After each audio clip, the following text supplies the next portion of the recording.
बिस्मिल्लाहिर्रहमानिर्रहीम। गिलानी साहब YouTube channel की इस वीडियो में ताकतवर मुकातिल वजीफ़ा है कि अगर इसे वक्त के मुताबिक कर लिया जाए और तरीक़ाकार के मुताबिक कर लिया जाए तो आपका महबूब दुनिया का हर ताल्लुक़ तो भूल सकता है, लेकिन आपके साथ मोहब्बत करना नहीं भूल सकता। उसकी हर वक्त की फ़कत एक ही ख्वाहिश होती है कि कब वो आपके पास आए, आपसे मोहब्बत का इजहार करे। अगर आपके पास नहीं आ सकता तो आपके साथ किसी भी तरीके से राबता कर ले और उस राबते के ज़रिए आपसे मोहब्बत का इजहार करे, शादी करने के लिए कहे, और जब तक आपसे निकाह नहीं कर लेता तब तक वो सुकून से ना बैठ सके। जैसा मैंने शुरू में अर्ज़ की कि आपने इसे वक्त के मुताबिक करना है। जितने भी नूरी वज़ाइफ़ व अमलियात हुआ करते हैं, इनमें वक्त की पाबंदी बहुत ज़रूरी होती है, क्योंकि इसमें जो अज़ीमतें इस्तेमाल की जाती हैं, इसके अलावा जो आयात पढ़ के अल्लाह के हुज़ूर दुआ की जाती है, हर एक के मुअक्किलात का किसी न किसी वक्त के साथ ख़ास ताल्लुक़ होता है।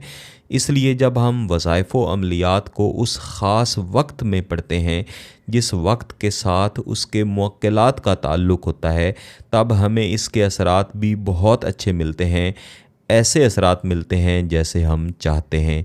यही जवाब मेरे उन बहन भाइयों के सवाल का है जो बारहा पूछा करते हैं कि हम मुख्तलिफ़ अमलियात व वज़ाइफ़ करने की कोशिश करते हैं, या तो नतीजा नहीं मिलता, अगर नतीजा मिलता है तो चंद दिन तक रहता है और उसके बाद दोबारा से हालात वैसे ही हो जाते हैं। लेकिन ये वजीफ़ा करने से पहले आपने अच्छी तरह सोचना है कि आप हकीकतन उस शख्स के साथ अपनी ज़िंदगी मोहब्बत की सूरत में, शादी या निकाह की सूरत में गुजारना चाहते हैं जिसके लिए आप ये वजीफ़ा पढ़ने जा रहे हैं, क्योंकि ये मुकातिल वजीफ़ा है। मुकातिल वज़ाइफ़ ऐसे वज़ाइफ़ हुआ करते हैं जो किसी भी इंसान की सांस लेना बंद कर देते हैं और वो शख्स ख़ुद महसूस करता है कि मैं जब तक फ़लाँ शख्स के साथ मोहब्बत नहीं कर लेता, या जब तक मेरा फ़लाँ शख्स के साथ निकाह नहीं हो जाता, तब तक मैं सुकून से नहीं बैठ सकता। इसलिए पहले आपने सोचना है और बाद में इस वजीफ़े को पढ़ना है। इस वजीफ़े को हमेशा पाकी की हालत में ही पढ़ा जाता है, और जितने भी नूरी अमलियात व वज़ाइफ़ हैं इन्हें हमेशा पाकी की हालत में ही पढ़ना है। लेकिन इसमें कुछ ऐसी शराइत हैं जो दीगर वज़ाइफ़ में नहीं हैं। यानी आपने जिस दिन ये वजीफ़ा पढ़ना है उस दिन आपने गुस्ल जनाबत लाजमी करना है और इस्त्री शुदा साफ़ सुथरे कपड़े पहनने हैं। जो भी खुशबू आपके पास मौजूद है वो आपने लगानी है। कोशिश करें कि ऐसी खुशबू लगाएं जो आपको या आपके महबूब को पसंद हो। इसके बाद आपने ऐसी जगह पे बैठना है जहाँ पे खामोशी भी हो, हल्का हल्का अंधेरा भी हो और कोई आपसे गुफ्तगू ना करे।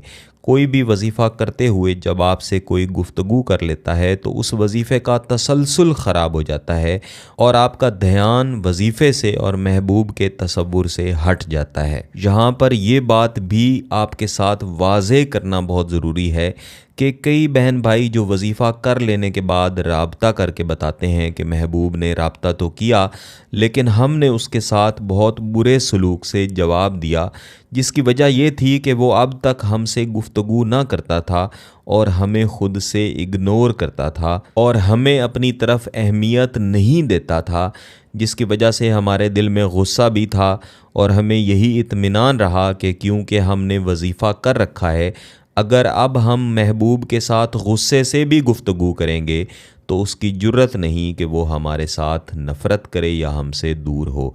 याद रखिएगा, आपका महबूब भी इंसान है और वज़ाइफ़ व अमलियात दुआ का ज़रिया हैं। जब किसी भी वजीफ़ा के कर लेने के बाद महबूब आपसे राब्ता करे तो उसके साथ अच्छे तरीके से गुफ्तगू करें। ये वजीफ़ा कोशिश करनी है कि जुम्मे रात वाले दिन फ़जर की नमाज के बाद पढ़ें। बसूरत दीगर आप किसी भी दिन फ़जर की नमाज के बाद या इशा की नमाज के बाद इस वजीफ़े को पढ़ सकते हैं। महबूब की तस्वीर है तो सामने रख लें। बसूरत दीगर बेहतरीन तसव्वुरात के साथ आपने पहले एक मरतबा दुरूद शरीफ पढ़ना है और उसके बाद इस वजीफ़े को पढ़ना शुरू करना है। आऊज़ु बिल्लाहि मिनश्शैतानिर्रजीम बिस्मिल्लाहिर्रहमानिर्रहीम या मुल्हमल कुलूबी बिसुलवानिल सब्री वल वदादी या मुल्हमल कुलूबी बिसुलवानिल सब्री वल वदादी। इस वजीफ़े को कम अज़ कम 300 मरतबा पढ़ के महबूब के तसव्वुर की तरफ 3 मरतबा दम करें और कोशिश करें कि 7 दिन तक इस वजीफ़े को जारी रखें। इंशाअल्लाह इन 7 दिनों के अंदर ही महबूब तड़पता हुआ आपके साथ रब्ता करेगा। अगर आपका मकसद जायज़ है, इसकी इजाज़त चाहिए, तो गिलानी साहब यूट्यूब चैनल को सब्सक्राइब कर लें, घंटी का बटन दबा दें और इस वीडियो को ज़रूर लाइक कीजिएगा। किसी बात की समझ ना आए तो वीडियो को दोबारा देखें, फिर भी समझ ना आए तो व्हाट्सएप पे रब्ता कर सकते हैं। बहुत बहुत शुक्रिया। अल्लाह हाफ़िज़।